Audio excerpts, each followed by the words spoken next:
നെടുവനാട് സമദർശിനി ഗ്രന്ഥാലയം ബാലവേദിയുടെ ആഭിമുഖ്യത്തിൽ അവധിക്കാല മെഗാ വായനയുടെ സമാപനവും വായനാക്കുറിപ്പ് തയ്യാറാക്കിയവർക്കുള്ള സമ്മാന വിതരണവും നടത്തി.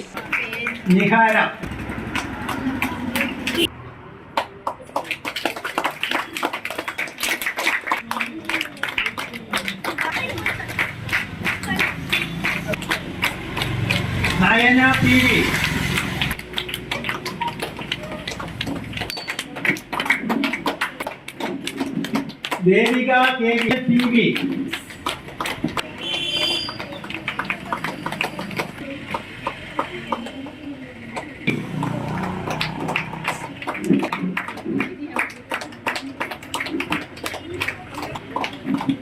Taluk library council vice president AK Raveendran ഉദ്ഘാടനം ചെയ്തു.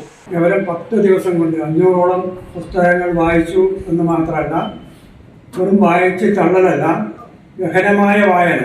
ആ വായനയിൽ കൂടി മാത്രമേ അവർക്ക് കുറിപ്പെഴുതാൻ വേണ്ടി കഴിയൂ. അപ്പോൾ നല്ല നിലയിൽ ഗഹനമായ വായിച്ച് നല്ല കുറിപ്പുകൾ തയ്യാറാക്കി കൊണ്ടുവരുന്നതിന് വേണ്ടി സാധിക്കണം.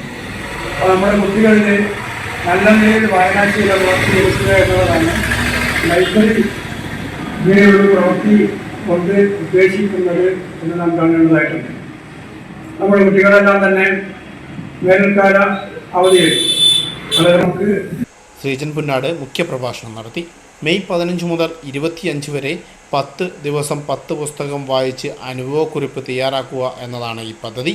ചടങ്ങിൽ വിപിൻ രാജ് അധ്യക്ഷത വഹിച്ചു. K Sasi, Benhur Kottathuvalappil, K Sujatha teacher, A Bindu, N Sujatha, V Sreena എന്നിവർ സംസാരിച്ചു. ന്യൂസ് ബ്യൂറോ, ഇരട്ടി.